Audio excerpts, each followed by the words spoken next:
ಆತ್ಮೀಯರೇ ನಮಸ್ಕಾರ. ನಾನು ನಿಮ್ಮ ಖಾಸಿಂ ಮಲ್ಲಿಗೆ ಮಡುವು.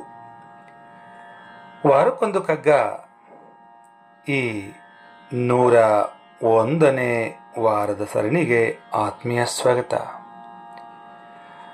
ಮಾನ್ಯ ಗುಂಡಪ್ಪನವರು ಏನು ಹೇಳ್ತಾರೆ ಅನ್ನೋದಕ್ಕೂ ಮುನ್ನ 100ನೇ ಕಗ್ಗ ನೇರ ಪ್ರಸಾರ ಆಯಿತು. ತಾವು ಅನೇಕರು ಕೂಡ ನೇರ ಪ್ರಸಾರದಲ್ಲಿ ಭಾಗಿಯಾಗಿದ್ದೀರಿ. ನಿಮ್ಮ ಅನಿಸಿಕೆ ಅಭಿಪ್ರಾಯಗಳನ್ನು ಹಂಚಿಕೊಂಡಿದ್ದೀರಿ.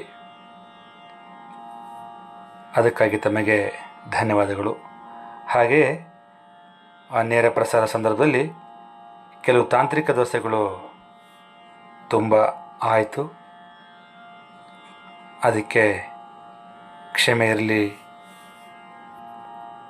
ಜೊತೆಗೆ ನಿಮ್ಮ ಸಹಕಾರ ಹೀಗೆ ಇರಲಿ ಅಂತ ಹೇಳ್ತಾ ಈಗ 101ನೇ ಕಗ್ಗದ ಸಾರವನ್ನು ಗಮನಿಸೋಣ. ಆದ್ಮೇಲೆ ಈ ವಿಶ್ವದಲ್ಲಿ ನೋಡಲೆಲ್ಲರೆಲ್ಲರ ನಂಟು, ಆವನ ಬಂಧುತೆಯ ಜಡೆಯ ಬಿಡಿಸುವನು. ಈ ವಿಶ್ವದಲ್ಲಿ ನೋಡಲು ಎಲ್ಲರ ನಂಟು,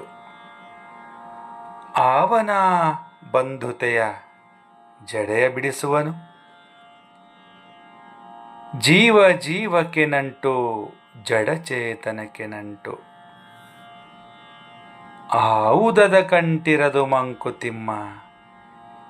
ಜೀವ ಜೀವಕ್ಕೆ ನಂಟು, ಜಡ ಚೇತನಕ್ಕೆ ನಂಟು, ಆವುದು ಅದಕ್ಕೆ ಅಂಟಿರದು ಮಂಕುತಿಮ್ಮ. ಆವುದು ಅದಕ್ಕೆ ಅಂಟಿರದು.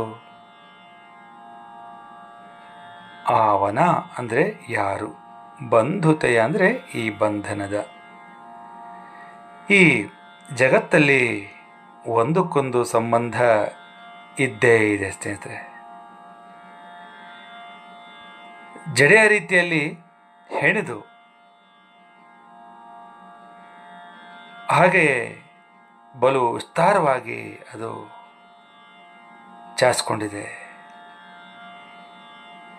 ಇಂತಹ ಬಂಧನದ ಅಂಟನ್ನು ಯಾರಾದರೂ ಬಿಡಿಸೋದಕ್ಕೆ ಸಾಧ್ಯವೇ ಅಂಥೇಳಿ ಮಾನ್ಯ ಗುಂಡಪ್ಪನವರು ಇಲ್ಲಿ ಪ್ರಶ್ನೆ ಮಾಡ್ತಾ ಇದ್ದಾರೆ ಸ್ನೇಹಿತರೆ. ಸಕಲ ಜೀವರಾಶಿಗಳಿಗೂ ಒಂದಲ್ಲ ಒಂದು ನಂಟಿನ ಅಂಟು ಇದ್ದೇ ಇರ್ತದೆ.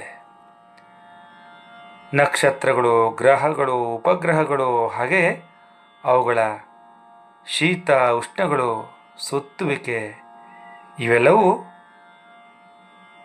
ಪ್ರಕೃತಿಯೊಂದಿಗೆ ನಂಟು ಇದ್ದೇ ಇರ್ತದೆ.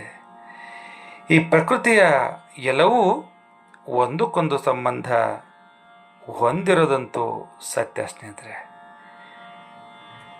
ಚೇತನ ಮತ್ತು ಜಡಕ್ಕೆ ಇರುವ ಸಂಬಂಧವನ್ನು ನೋಡಿದರೆ ಅದು ತುಂಬನೇ ಸೂಕ್ಷ್ಮ. ಯಾವುದಕ್ಕೆ ಅಂಟಿಲ್ಲ ಹೇಳಿ? ಹೀಗೆ ಹೇಳೋದಕ್ಕೆ ಸಾಧ್ಯವೇ ಇಲ್ಲ ಸ್ನೇಹಿತರೆ ಅಂತ ಹೇಳ್ತಾ ಈಗ ಕೇಳೋಣ ನನ್ನ ರಾಗ ಸಂಯೋಜನೆಯ ಈ ಕಗ್ಗವನ್ನು.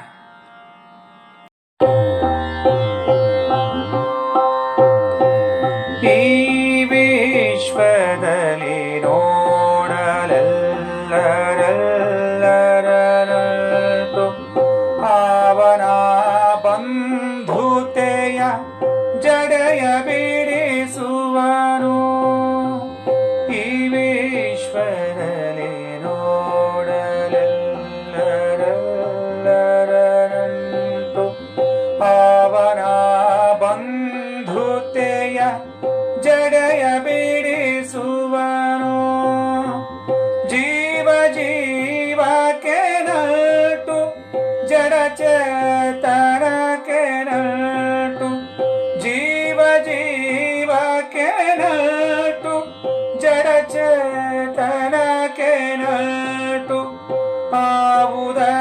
ಕಟ್ಟಿರರು ಮಂಕುತಿಮ್ಮ